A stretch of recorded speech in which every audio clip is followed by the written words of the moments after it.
Greetings and salutations, everyone. How are you doing?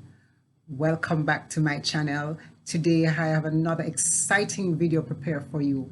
But before we do, I just want to give a big shout out to all the persons who are tuning into my channel for the very first time. Thank you for stopping by. Just do me the favor by just hitting the subscribe button below. And for all the persons who are returning to my channel, thank you so much for your usual love, your usual support. And I trust that you have been finding the videos quite useful. If you have not yet done so, just go ahead and hit the subscribe button below so you'll never miss an update each time a video is uploaded. And of course, give it a thumbs up and don't forget to share the channel with somebody who will find the information quite useful as well. I hope you have been finding some time to get some much needed rest and relaxation, and you have been trying your very best to stay safe. Now, in our last video that we did, I did one that had to do with including the cultural form in the playmaking process. And so today we are moving into something else. I did promise in that last video as well that I was going to be doing a more detailed video on how to create the play. So that last video was about incorporating the cultural form in the playmaking process. Now I'm going to be doing one about creating the play, going through the playmaking process. And so if you are a student of theater arts or you are a teacher of theater arts, you will understand that in creating the play, you're always given a stimulus from which to use. And so I want to start our discussion from there. So one of the things I always encourage, teachers to do, once you receive the stimuli from CXC, I always encourage teachers to sit with the students and go through all the stimuli. Do a lot of exploration activities, discuss the various interpretations that would exist, because I think what this would do, it will give the students an opportunity to have a more, a more enriched discussion whenever they meet together as a group, and better able to help them to decide. So instead of just having a general discussion on the stimuli and then allowing the students to choose, explore them, find different activities to get them to explore the various interpretations. So when they sit with each other in their group to select a stimulus that they intend to explore or use as the impetus for their presentation, they are bringing more to that kind of discussion. And so that would be the very first thing that I would suggest and I would recommend that you do, because that is what I do with my students. And I always find it to be quite useful. And so I'd recommend the same thing for you. Once you have done that kind of, in-depth discussion and get the various perspectives and examine the various stimuli, then you can move into that first step of the playmaking process. Get your students to now go into their groups. Now, once the students are in their groups, this is where together they will decide which of the stimulus will work for them. And so they examine them, and as a group, they make a decision. Yes, as a teacher, you can also guide that process. Go through the various groups, look at what they're doing, listen to the discussion, and you help them to make that guided decision. And so that's the first thing you do. Once you have selected what your stimulus is that you're going to be using for your presentation or to create your play, then you start moving into your playmaking process. And this brings you to what the first thing will be in utilizing the various keys within the playmaking process. Now, when we talk about utilizing the various keys in the playmaking process, as cliche as these may sound, they're always quite useful. So you utilize the what, the who, the how and the why, the where, and the when. Now, for me, I always put the how and the why together. I don't know if that's how you discuss it, but as we go through the discussion, then we will see why is it that I would put them together some more. As a matter of fact, for this video, we are going to break all the keys apart and we are going to discuss them individually. But in reality and actuality, once we start to apply them to the playmaking process, we are going to realize that you're utilizing the keys at the same time, because some of the keys, they have to be utilized simultaneously because of what they do. For example, when you're looking at the who, once you're looking at the who, it automatically forces you to start look at the how and the why, because the how and the why is about your plot. And so you have to look at how the character fits into the plot. So once you start executing in the playmaking process that way, you're going to find yourself using them simultaneously. But for the purpose of the video, we're going to break them apart and look at them one at a time. Yeah? So back to what I was saying. Now get to your groups. Once the students are in the group, teachers, or even if it's not students, but you're working through a community facilitation and you have your group and they're going to be creating a play and they have decided on what the stimulus is going to be, then is when they will apply the first W or the first key. I don't want to call them the W's because they're not only about the W's, because the how is there. So I call them the key steps. And so you want to apply the first key step. And the first key step is looking at the what. And the what here is saying to you, what exactly is my play going to be about? Because the play has to be about something. And so together in the group will now brainstorm and select something that they want the play to be about. What is the idea? What is the issue? And so when they are selecting the issue, it has to be the voice of everybody. So teachers encourage them to give their opinion and give their voice. And in selecting what the play is about, it doesn't mean that it has to be a problem. Yes, it doesn't mean it has to be a problem. It just needs to be an issue that is of interest. And while you will not be able to use all the ideas that everybody will put forward, but you have to find a way to talk and negotiate and come to a consensus. And this is where teachers, you guide the students in coming to that consensus. But first you have to allow them to brainstorm and put the various ideas out there and the things that interest them. So it doesn't have to be something of major concern. What if it's just something about food that you like, you're all interested in maybe exploring the use of curry as a food seasoning. You can do that. What if you're interested in shoes? What if you're interested in cars? You're interested in teenage pregnancy. You're interested in politics. It's COVID time. It's always good to use something that's current. What if you want to use something about the vaccine? What if you want to do something about online learning and, you just want to express some things about it? It is fine, but as a group, you sit together and you determine what the play is going to be about, because the play has to be about something. Now, what you can add to this process is that once the students will have various things that they are putting on the table, various ideas, what can be done is that you can now have the students explore the issues that they are putting forward with each other. And so once they explore the issue, it will also give them an idea as to whether or not this is an issue that they still think they want to create their play about. And so they will go through that process of elimination. And if they do not want to do it, then they can change to a different idea. But you have to give, as a teacher in the class, you have to give students the opportunity to be able to work through the ideas, because that is why sometimes they might start working through the ideas. They select the ideas first and then they say, yes, this is it, and then they start working and getting into the process, and then they realize that, oh, we really want to change the story, this is not what we want to do.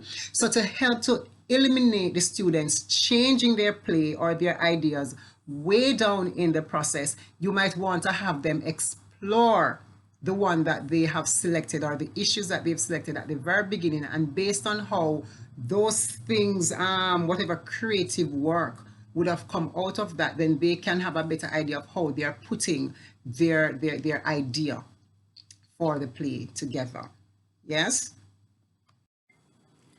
Okay, and so once you have decided on the issue that you want your play to be about, you can go to the second step, that is in the what of the playmaking process. And remember, this issue that you're selected is what you're referring to as your theme, the theme that you're going to be exploring. And so once you would have selected that, then you are going to get into the second step of the what, because remember, we're dealing with the what. The second step in the what is to examine now what is an ideal situation that I can use to explore this particular issue or theme that I have selected.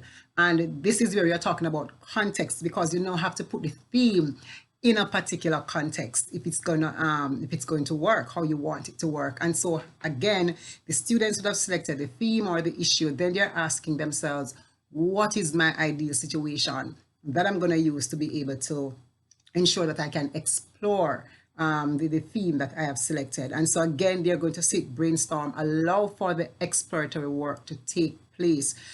Try various situations. Yes, it could be with an entire class, and then the students will get some ideas, and so they brainstorm.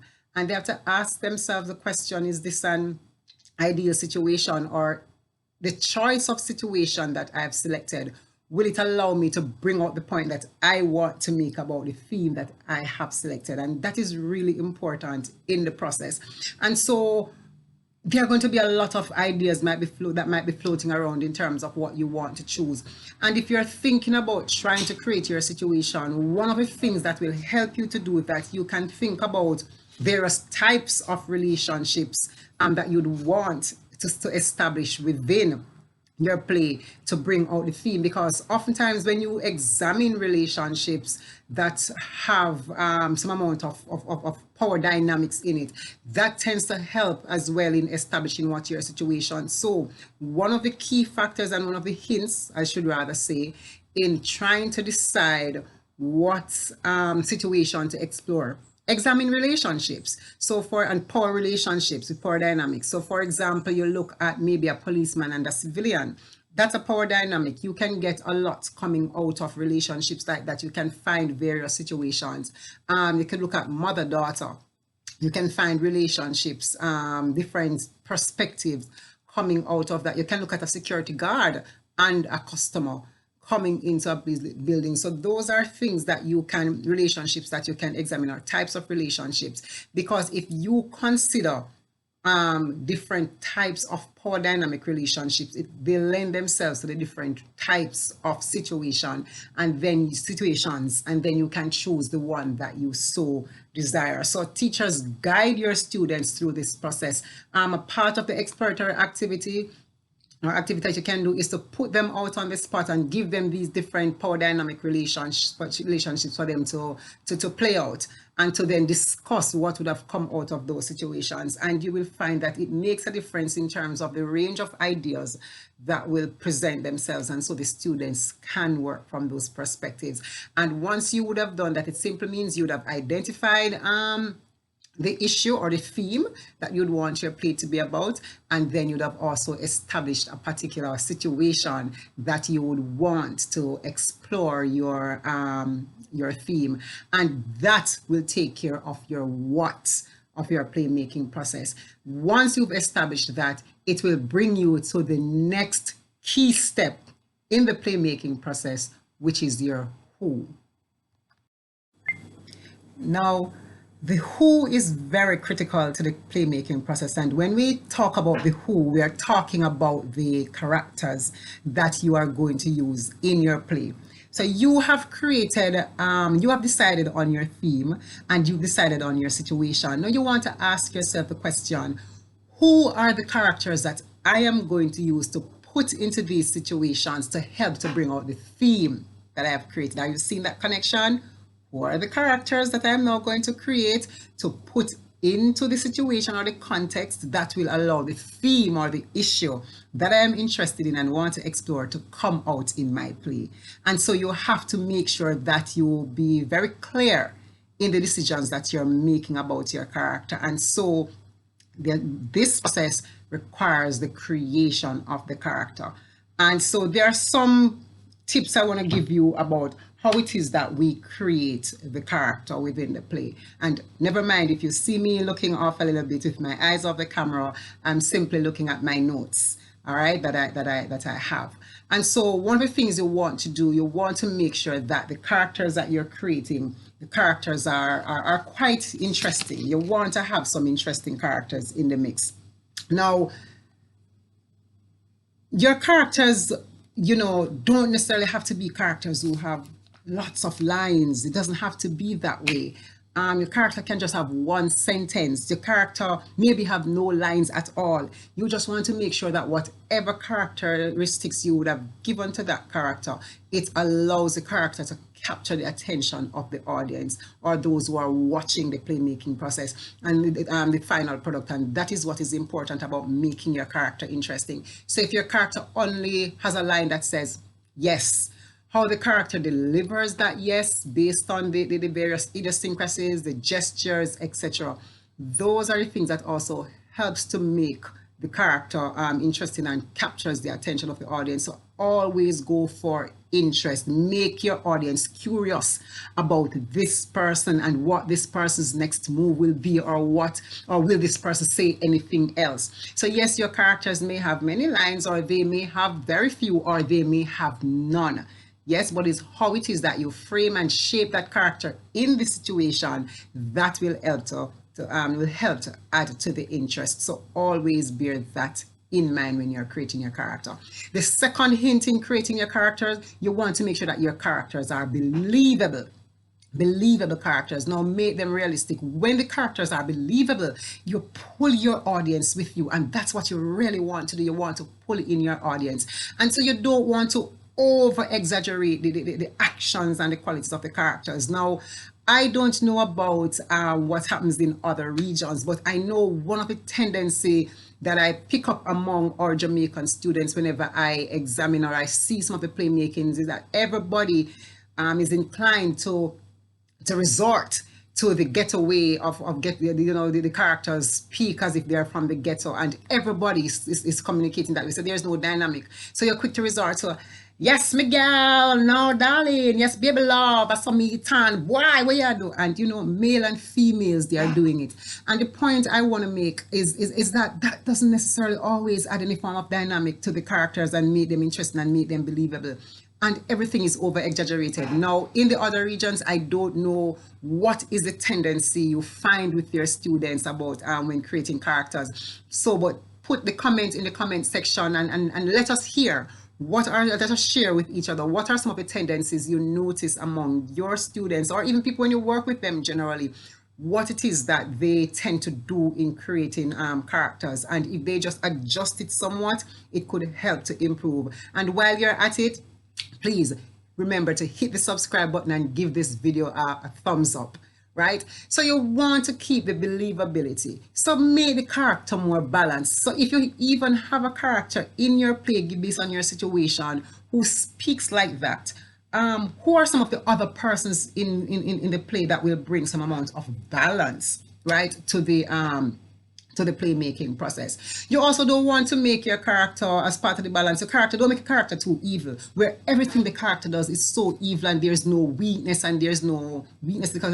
other side. So teachers, when you guide your students with this kind of dynamic in their presentation, because once the character is too wicked, it takes away from the humanness of the character and it takes away from the believability of the character. So you want to make the character real. You want to make him, quite believable. So when your audience are pulled into it, the audience will better understand and feel and believe what they're seeing in terms of the portrayal and also the characteristics that you have given to the character. So do not over exaggerate it, because sometimes we over exaggerate the actions, and when we over exaggerate the actions, we are doing it for humor, but it does not always come across as humor. Sometimes it comes across as clumsy, stupid, and it takes away from the interest of the presentation. So please, students, do not do it. Teachers, guide your students to create the balance in the character and the roundedness. And so the first one was make the character interesting. The second one was to make the character believable. And the third hint in creating the characters that you want to make the character an individual. What do I mean by that? Sometimes we sit and we're speaking and we say to ourselves in creating the character, but I wouldn't do that. That's not something I would do. I don't think I should allow the character to do that because I wouldn't do that. Yes, you would not do it, but your character would. So try not to make the character an extension of yourself. You want to make sure that the character has his or her own personality, because that is important. That helps to add to the dynamics of the character. That helps to make the character rounded. That helps to add to the interest and the believability of the character. Yes, so because you would not use certain language, it doesn't mean your character won't. And so because you're creating the character for a particular situation to bring out a specific theme, use those to guide your character, not necessarily an extension of yourself in creating that. And once you do that, you find that you would have made a lot of progress in helping to make the characters more rounded as you speak. As you create these characters, what I want you to keep in mind and remember is that you are given the character permission to do things that you would not normally do, and that's what is adding to the uniqueness of the character that you are creating. And because everyone is unique, you have to remember that you are presenting this uniqueness to your audience, and in presenting this uniqueness to your audience about your characters, it can only be presented to your audience in two ways. One, through speech. Secondly, through actions. I'll say that again. You can present the uniqueness of your character or of your character in two ways, through speech and through action. And so that is how we are going to learn about persons. And so, based on what the character will say, based on what the character will do, based on what the character or what will be said about the character or be done to the character, that is how we learn about the character. Yeah, and so if that is how we are going to learn about the character, it simply means you have to take the speech of the character, the way the character speaks, and the actions carried out by the character into consideration. Now, in the previous video, when I was talking about incorporating the playmaking, the cultural form in the playmaking process, I did mention the same thing about how the theme and the choice of characters, those things influences the choice of actions that we are going to select. Here we are again reiterating that point, that how you learn about the characters is through what they say and what they do and what people say about them or what is done about them in the play. And so you have to shape your character with that in mind. So therefore, what are you going to do? Paying attention to the speech. Utilize various ways of speaking. And teachers, this is where you encourage the students to use up the strategies and the devices. And so yes, we have our usual dialogue, back and forth conversation that people will learn about the characters. But maybe you want to include a monologue.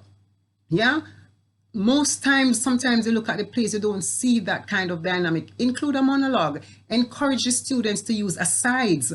Encourage them to use, characters thinking out loud. And so this is where you probably might want to utilize even thought tracking and some of the other dramatic devices that will assist the students. So encourage them to use these things, because when you encourage them to utilize the devices, it helps to add to the dynamics and the interest of the piece, and also there's the overall artistic direction of their playmaking. So introduce them to these different devices and strategies and encourage them to use it, because you want to remember that the character that you're creating will have its own personality, and the personality is going to come out in the attitudes, the likes, the dislikes of the characters. And so once you find the attitudes coming out and in the likes and the dislikes as well, that helps to shape the personality and the uniqueness of your character, because based on who the character is, the type of personality that the character has, that is going to determine how some of these things are said. So what does the aside sound like? Or will a certain kind of character tend to use a lot of asides? Will a certain kind of character be very sarcastic in delivery? Will a certain kind of character in delivering the monologue, what it is that the person will say and how they will say it? And so it is important that you communicate the personalities of your characters, but you have to use different strategies and ways. It's important to do that, to communicate that within your play, because for example, your play may have 5 different characters.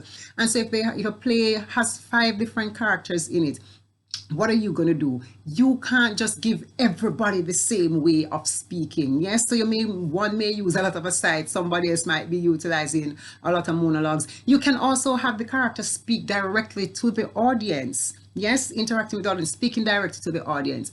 And once you're able to do that, then you're finding different ways of communicating that bit of information, and it is very critical. Yeah, so what I want you now to do, I'm going to show you a demonstration, and I want you to look at it. So we've been talking about creating character in terms of interest, believability, etc., and speech, and how we learn about the character. I want you to watch this demonstration, and when you look at the demonstration, I want you to tell me, based on what the character was saying, or will be saying, based on what the character is saying and what the character is doing, or if anything is being said about the character, what have you learned about the character just by the way the character speaks and also, what he's saying about himself or somebody else. What are some of the different types of information that you would have gathered just from that? So watch it.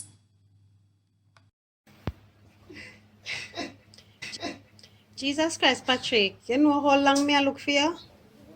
What make you frighten me so far?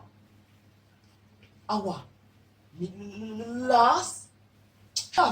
So why you always stutter so? How do you? Cause me frightened. Whenever me frightened, it's so me stomach. And you don't hear. That's why you nothing do it.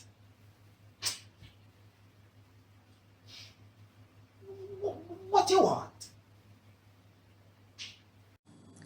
All right, so there you have it. You have seen the video. What are your thoughts? Share with me. What do you think? What have you learned about the character just through the language alone, in terms of what the character was saying? And if you want to talk about the action as well, you can go ahead and we talk about the action, because that is where we are now going to go. We are going to talk about the action, because there are different things that we do that says something about the character, and that is why it's always implored or impressed upon you when you are on the stage, is that you pay attention to every single gesture, every single movement, because every movement communicates or it says something about you as a character on stage to the audience who is actually watching. It's going to be interpreted now as something. Now, the way in which a character walks, the way in which a character sits, the way in which a character stands, all those things will say something about you and who you are and your personality. And so you want to take those things into consideration. So for example, a person who tend to walk upright, maybe chin up, body fully erect and chest out. What can you say about that individual? Because sometimes what you see in the physical is not just about the physical, but it's more about personality. A character who slouches, why is the character slouching?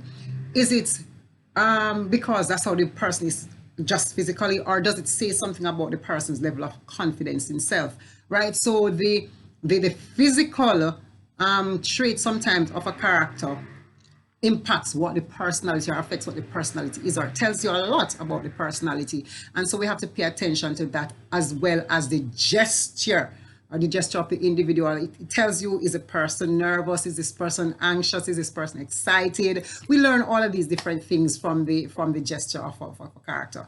I'm now going to show you another video, a very short video, and I want you to look at the body language of this character and tell me exactly what is the body language saying to you.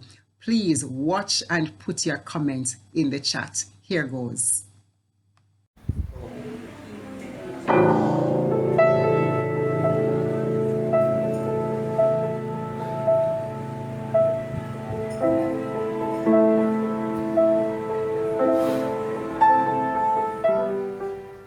All right, so there you have it. You have watched that video. What are your thoughts?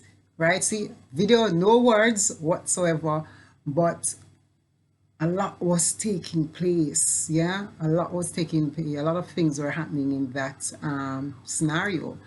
What are your thoughts? What do you think was happening? What is the story around it? What can you say about the individual based on the various gestures, that you were actually seeing, right? Please put your comments, put your thoughts in the comments section, and let us have a conversation about it.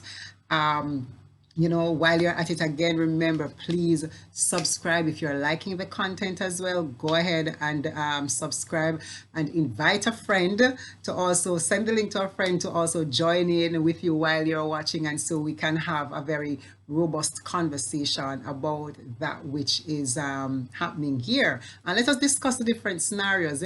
It's important that we have the perspectives. We learn a whole lot more. And so that was it for the speech and action in creating the character. That is why I was saying to you that the who is so important, because there are so many things about building up the character that we need to pay attention to. Now, you want to make sure, as part of what you're doing, is that you ask yourselves question about the character. Make sure when you situate your character in the context, the character is true to situation again. And I said it already and I'm reminding you now, try not to go for humor only. Don't go for humor and ignore the other situations. Make sure that whatever you create about your character, they are true to the situation that you've placed them in. So for example, if you have a situation where you've created a character, and here's this young lady who is supposed to either maybe be going to school, but next when we look, we realize that the character ends up somewhere on the beach having fun with friends, etc. How did she get there, or how did he get there? Right? You have to give an explanation for that in your in your play. And then what, based on how the character would have gotten to the beach instead of school, what are some of the other actions that are a spill off from this? So you have to pay keen attention to those things because they are important and they're a part of the general process. Make your character rounded. Yeah, make your character rounded. Don't be afraid to be in depth. So don't just make a character this miserable old woman, this mischievous boy. What about the character is mischievous? Because just saying the person is mischievous is not enough. Why is this person so mischievous? Yeah, what is it in his personality, etc.? We want to make those things very clear to the audience when you're watching, and it helps you in developing your story because this is how you build up your plot. Yeah.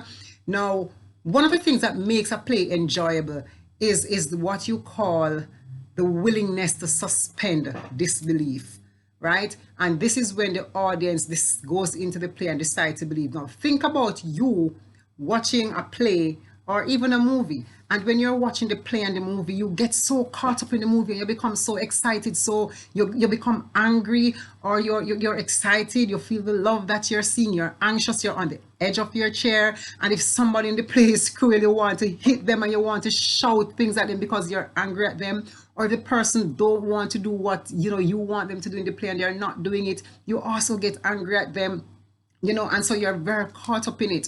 That is because you are believing what you're seeing on stage. So it is so interesting, you're totally caught up. So the story in of itself, how it is woven, makes it interesting for you to pay attention. But you're also caught up in how the characters are delivering, because the characters have become so believable in the delivery of the role. They are interesting. And so you're completely caught up in all of that. And so you've made a decision right there, almost right there and then, that look here, I believe what it is that I am seeing. And so you start feeling what the characters are feeling. You start feeling as if you're a part of the play. And that is what you're referring to as the willingness to suspend disbelief.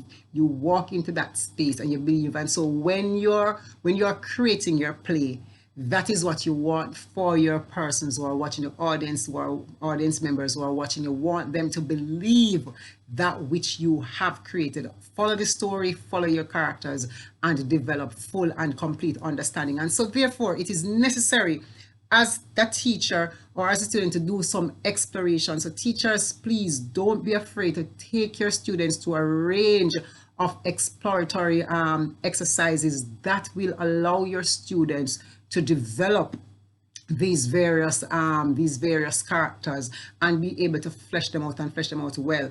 Ask yourself question about the character. How old am I? What kind of work do I do?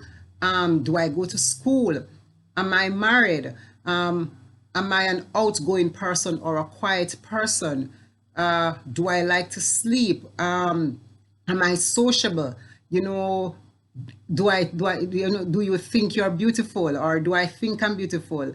Is it that the people around you think you're beautiful? What are the various thoughts and perspectives that are presenting themselves about who you are?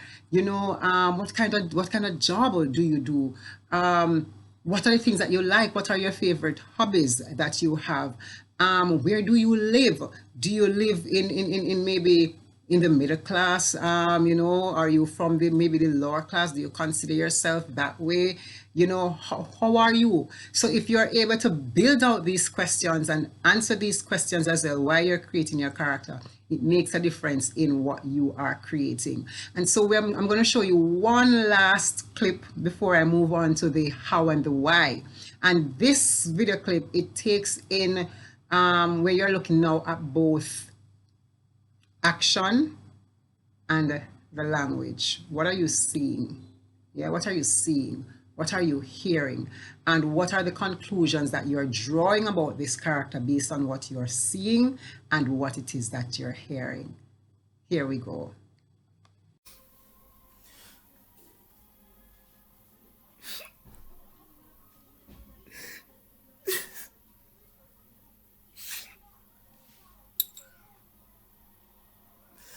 After all I do for her, she turn around and do me this. I never meant to hurt her, you know. She accidentally run down my fist. And it pain me to see her cry. And me sorry for the black eye. You know, I never once raised my hand to her, you know. But I just couldn't believe that a man like me, she want to deceive. And look how me treat her like tomato. She should have done me so. She remember all the good times. Eh? We've been going so long.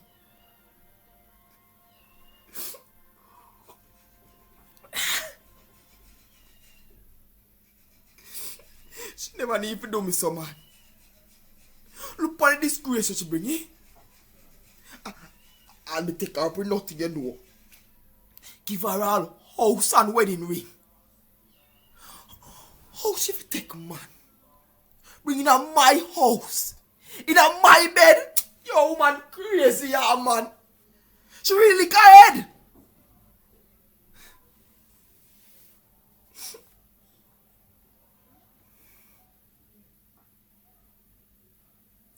She forgot pause and say, till death do us part.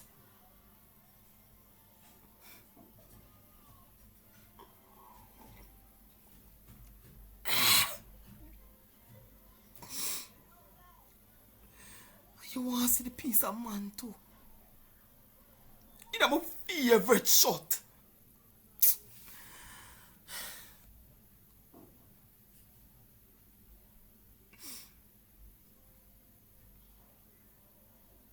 And you know it's past the fault. Because him advise me to treat woman like tomato. And the way them did a go on, me never angry or so. Now go back to church here, man. Total disaster. You tell me, how me gonna tell congregation say, me catch my wife with pastor?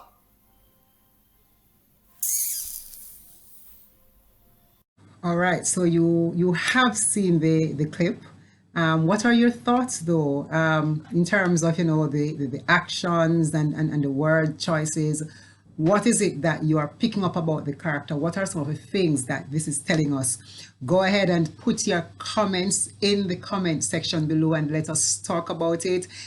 Give the video a thumbs up, subscribe. Let us keep the conversation going, right? Because there are so many things that can be coming out, that can come out of these scenarios. And so all we have to do is just talk about them, and that way we can better share and learn from each other.